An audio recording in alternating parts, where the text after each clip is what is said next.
नमस्कार, स्वागत है आपका। मेरा नाम है विपिन बेबाक। हमारे साथ मौजूद है प्रोफेसर कुलदीप मलिक, बरगद बाबा। स्वागत है। बहुत बहुत धन्यवाद चो साहब।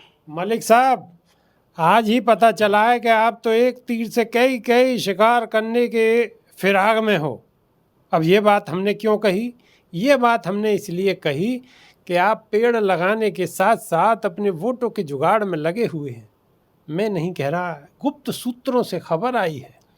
अब चौधरी साहब, ये कहाँ से आपको खबर मिली भाई, ये तो मुझे पता नहीं, लेकिन मैं आपको बता दूं भाई, जो दिल में है वही बाहर है। मैंने एमएलसी शिक्षक वर्ग का चुनाव लड़ा, आपको पता, करीब 3.5 साल हो गए। और जब, चूंकि मैं तो पहले एक सामाजिक इंसान था, अपने 4 मुद्दों को लेकर, शिक्षा, स्वास्थ्य, पर्यावरण, देश की जनसंख्या को लेकर मैं संघर्ष कर रहा था। लेकिन चुनाव के बाद भाई मैं भी नेता बन लिया। और जब मैं नेता बन लिया तो इसका मतलब मैं राजनीति करने लगा। मैं तो राजनीति की बात भी करने लगा। अब हो क्या रहा, अभी आप जो एक तीर से 2 निशान की बात कर रहे हैं, आप खुल के कहो ना। मैं मुजफ्फरनगर जिले में घूम के करीब अपने अभियान को पूरा करके आज आपके पास आया, यहाँ आपको इंटरव्यू दे रहा। उससे पहले मैं शामली में घूमा। अभियान क्या था? मिशन मानसून पौधारोपण का अभियान। उस अभियान के तहत मैं हर विद्यालयों में गया। और हर विद्यालय का मतलब है जितने भी कैटेगरी के विद्यालय है, चाहे वो एडिड विद्यालय हो, चाहे वो राजकीय हो, चाहे वो विद्याविहीन हो, वो डिग्री कॉलेज हो, वो इंजीनियरिंग कॉलेज हो, वो किसी भी टाइप का संस्थान हो, मैं हर संस्थान में गया। उस संस्थान में जाने का उद्देश्य केवल और केवल ये था कि मैं जो मेरे मुद्दे हैं पर्यावरण का, स्वास्थ्य का, उनके प्रति मैं बच्चों को मोटिवेट करूं। और हर विद्यालय में, बरगद बाबा आप बता ही रहे भाई, मैं 2 से लेकर 10 बरगद के पेड़ जहां जितनी जगह मिली मैं वो लगा रहा था। लेकिन अगर मैं ऐसा कर रहा था तो मैं बिल्कुल खुल के कह रहा भाई, चूंकि मैं नेता बन लिया, शिक्षकों की राजनीति कर रहा, जब मैं हर विद्यालय में जा रहा और वहां बच्चों से बात कर रहा, मेरी बात शिक्षक भी सुन रहे। और बात में तो कोई मैं गलत बात कर नहीं रहा भाई, मैं तो पर्यावरण की बात कर रहा, मैं स्वास्थ्य की बात कर रहा, मैं शिक्षा व्यवस्था की बात कर रहा, तो कहीं ना कहीं भाई शिक्षक भी जुड़ रहे।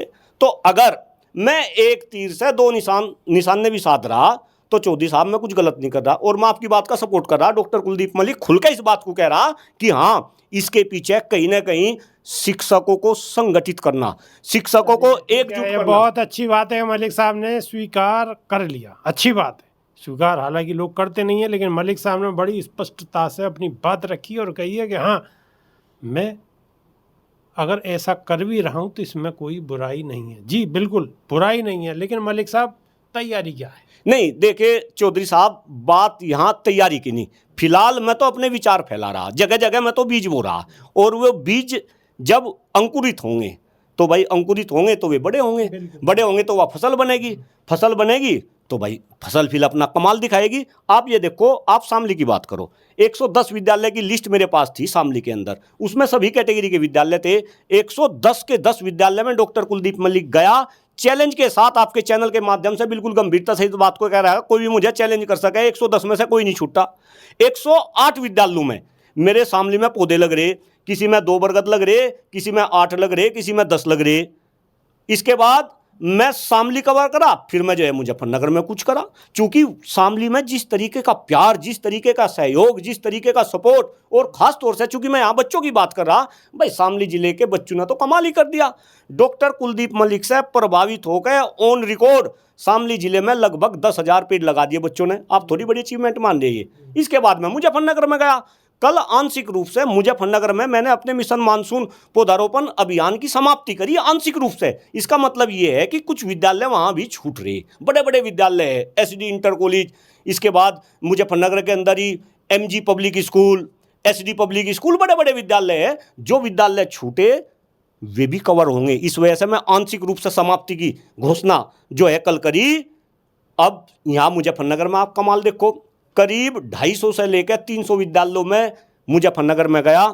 हर विद्यालय में बच्चों को मैंने संबोधित किया, सुबह से लेकर शाम तक। किसी दिन 10 विद्यालय, किसी दिन 15-15 विद्यालय भी डॉक्टर कुलदीप मलिक ने कवर करे। और हर विद्यालय में मैं कम से कम 15 से लेकर 30 मिनट तक अपना उद्बोधन दिया। वहाँ भी बच्चों में किस तरीके का मोटिवेशन है, मैं तो चाहूँगा आप जैसे पत्रकार वहाँ जाकर रिपोर्टिंग कर लेंगे। और जब बच्चे सुन रहे थे तो साथ में वहाँ फैकल्टी भी बात सुन रही थी। और मैं तो जगह जगह कह रहा, और मैं तो बच्चों को ये भी कह रहा कि डॉक्टर कुलदीप मलिक पिछले 20 साल से जिन मुद्दों पर काम कर रहा, हो सके डॉक्टर कुलदीप के अंदर कमी हो, डॉक्टर कुलदीप मलिक की टीम के अंदर कोई कमी हो कि भाई इनका सोल्यूशन हम नहीं दे पा रहे, आने वाले समय में ये बच्चे, आप देखो जो बच्चे अभी 10th में है, 12th में है, छोटे बच्चे हैं, यही बच्चे आगे जाके कोई देश का प्रधानमंत्री बनेगा, कोई सूबे का मुख्यमंत्री बनेगा, कोई अच्छा इंजीनियर बनेगा, कोई अच्छा डॉक्टर बनेगा, कोई अच्छा ब्यूरोक्रेट्स बनेगा। तो जब इन बच्चों का समय आएगा, इनके जहन में ये मुद्दे रहेंगे, इनके जहन में शिक्षा व्यवस्था का मुद्दा रहेगा। कितना बड़ा मुद्दा है चौधरी साहब, गरीब का बच्चा अलग पढ़ेगा, अमीर का बच्चा अलग पढ़ेगा, दोनों बच्चे कंपटीशन के लिए आएंगे, पेपर सरकार लीक करेगी, 40-40 लाख रुपए में नीट का पेपर इस देश में बनेगा, बिकेगा, यानी कि इस देश में फर्जी डॉक्टर, फर्जी इंजीनियर, फर्जी ब्यूरोक्रेट्स बनेंगे। क्यों भाई, कैसी शिक्षा व्यवस्था, आपने शिक्षकों को बिल्कुल खत्म कर दिया, सामाजिक रूप से, आर्थिक रूप से, राजनीतिक रूप से। चौधरी साहब 55 हजार रुपये में शिक्षक काम कर रहे, कैसा काम चलेगा? मजदूर से बुरा हाल शिक्षकों का हो रहा, फिर आप प्रबंधकों की बात कर लो। आज देश में 90% प्राइवेट वाले जो है प्रबंधक पढ़ा रहे, उसमें जो उच्च वर्ग के प्रबंधक है वे तो मलाई मार रहे, और जो बेचारे मध्यम वर्ग के और निम्न वर्ग के प्रबंधक है उनके इतने बुरे हाल है कि मैं आपको बता नहीं सकता। और सरकार ने उन प्रबंधकों को विलन बना रखा, वे सरकार का काम कर रहे और सरकार उन्हें विलन बना रही। क्या सरकार उन्हें मदद नहीं कर सकती? भाई विद्या जो है, विद्या का मंदिर मेरे ख्याल से सबसे बड़ा मंदिर है। भाई आप मंदिर की बात करो, गुरुद्वारे की बात करो, चर्च की बात करो, इसमें अगर सबसे पवित्र और सबसे बड़ा कोई मंदिर है वो विद्या का मंदिर है। तो क्या विद्या के मंदिर को जो चला रहे, क्या उनको कुछ छूट नहीं सरकार दे सकती? ये प्राइवेट में वित्तविहीन के शिक्षक काम कर रहे हैं जो 10-10, 55 हजार रुपये में, क्या इन्हें सरकार 30-30, 40-40, 50-50 हजार का मुआवजा नहीं दे सकती? जो सरकारी विद्यालय में शिक्षक काम कर रहे हैं उनकी पेंशन खत्म कर दी, ये खुद मलाई मार रहे, उन्हें सेपरेटा दूध पिला रहे। तो कहीं ना कहीं जब मैं शिक्षकों के बीच में था, ये सारी बात हो रही थी, पर्यावरण की बात हो रही थी और पर्यावरण को बचाने की बात हो रही थी। मैं तो अलग अलग विद्यालय में कहा भाई असली पेड़ लगाओ, बरगद, नीम, पिपल के पेड़, और मैं तो वहां पे एग्जाम्पल, जिस विद्यालय में डॉक्टर कुलदीप मलिक ने पेड़ लगाया, जब डेली प्रतिदिन बच्चे आएंगे उस पेड़ को देखेंगे तो प्रेरित होंगे और बच्चों के दिमाग में हमेशा ये बात आएगी। और मैं तो कह रहा वो पेड़ चीख चीख के उन बच्चों को, उन शिक्षकों को ये बोलेगा कि अगर 150 किलोमीटर दूर ग्रेटर नोएडा से कोई इंसान यहाँ आके एक बरगद का पेड़ लगा सकता है तो आसपास में क्यों नहीं पेड़ लगाए जा सकते? तो मैं कुछ गलत तो कर नहीं रहा। तो यही शिक्षा का मुद्दा, पर्यावरण का मुद्दा, स्वास्थ्य का मुद्दा, मैंने बताया बच्चे स्वास्थ्य नहीं। अच्छा, आपने स्वास्थ्य की बात करी मलिक साहब, बच्चों के जो अभिभावक हैं, उनके माता पिता हैं, उनसे बच्चों के बारे में आप क्या कहना चाहेंगे? जो चीज़ आपको सबसे ज़्यादा महसूस हुई या खली, वो क्या चीज़ ही जो आप अभिभावकों से कहना चाहेंगे? देखिए चौधरी साहब, बहुत ही गंभीर आपने क्वेश्चन करा। जहाँ तक बच्चों की बात है भाई, एक तो बच्चों का स्वास्थ्य और एक बच्चों के अंदर संस्कार। स्वास्थ्य की भी बहुत बड़ी समस्या है, संस्कार की भी बहुत बड़ी समस्या है। और स्वास्थ्य खराब क्यों है, जरा अभिभावक इसके ऊपर भी ध्यान दे, क्योंकि हमारे शरीर के लिए जो सबसे महत्वपूर्ण है वो चौधरी साहब सबसे पहले हवा, इसके बाद में पानी, फिर दूसरे खाद्य पदार्थ। अब देश की हवा सबसे ज़्यादा खराब। मैं आपको बताऊं, जब मैं मीरापुर के क्षेत्र में मुजफ्फरनगर में घूम रहा था चौधरी साहब, उस दिन मुजफ्फरनगर पूरे देश में सबसे प्रदूषित शहर था और मुजफ्फरनगर का AQI 317 था। लेकिन जब मैं बच्चों के बीच में ये क्वेश्चन कर रहा था कि भाई AQI का मतलब क्या है, पूरे मुजफ्फरनगर के अंदर मुझे 10-20 बच्चे ऐसे मिले होंगे, करीब लगभग आप ये मान के चलो, मैं यहाँ पे 50 हजार बच्चों की बात कर रहा, 50 हजार बच्चों के बीच में मेरा उद्बोधन हुआ, लेकिन उनमें से केवल 10-15 बच्चे ऐसे थे जिनको AQI का मतलब पता था। क्यों भाई, जागरूक करना पड़ेगा बच्चों के अंदर, आपको जागरूकता फैलानी पड़ेगी। गांव गांव के अंदर पिज़्ज़ा हट खुलने लगे। सोचा था कि पश्चिम उत्तर प्रदेश जैसे क्षेत्र में पिज़्ज़ा बिकेंगे, ऑन डिलीवरी करके बच्चे पिज़्ज़ा खा रहे, चाउमीन खा रहे, बर्गर खा रहे, हॉट डॉग खा रहे। चौधरी साहब, हॉट डॉग का नाम सुना? गरम कुत्ता।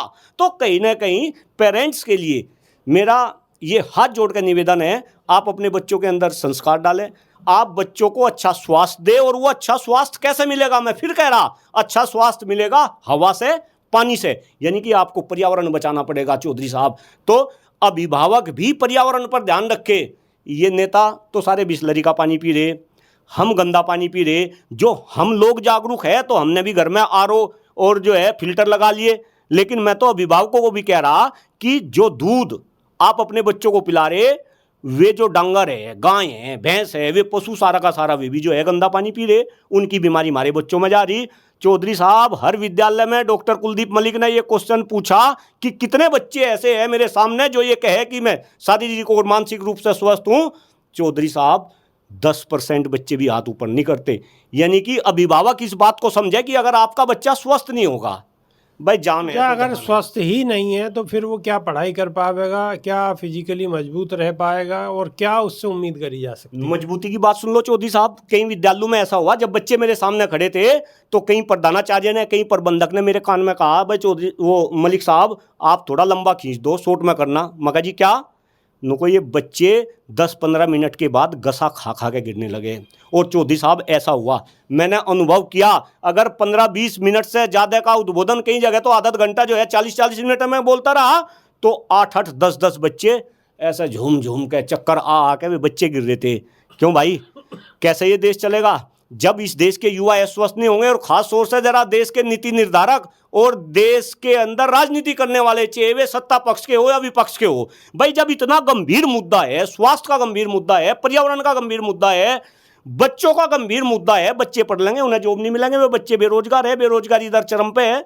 एक तरफ तो अभिभावक पैसे की मार झेल ले, क्योंकि 90% जो है प्राइवेट क्षेत्र में चला गया, मोटी मोटी फीस दे रहे। चौधरी साहब अपनी जमीन बेच बेच के अभिभावक बच्चों को पढ़ा रहे, इसके बाद उन्हें रोजगार नहीं मिलता।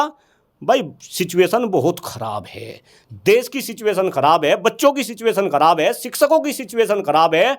जो शिक्षा क्षेत्र में प्रबंधक है, उच्च वर्ग के प्रबंधक ना मानने अपने आप को, तम तो मलाई मार रहे। जो मध्यम वर्ग के, निम्न वर्ग के प्रबंधक है, उनके हालात खराब है। और नेता कह रहे विकसित बना देंगे, विकसित बना देंगे, विश्व गुरु बना देंगे, डंका विश्व में बजवा देंगे।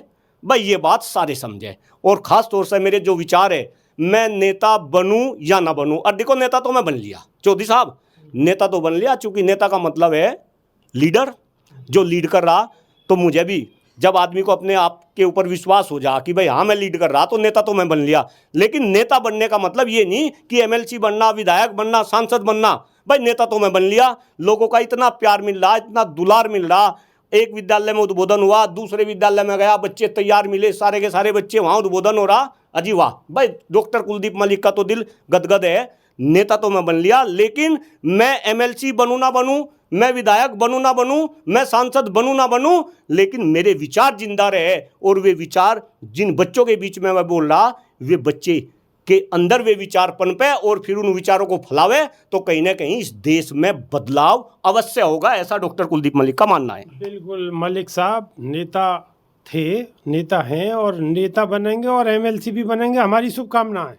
नहीं आप, हमारी शुभकामनाएं मलिक साहब को मलिक साहब जल्दी एमएलसी का चुनाव भी जीतेंगे और जनता जनार्दन जिताएगी।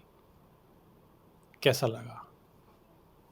अच्छा लगा तो एक लाइक बनता है। बहुत बहुत शुक्रिया, धन्यवाद, नमस्कार। बहुत बहुत धन्यवाद चौधरी साहब।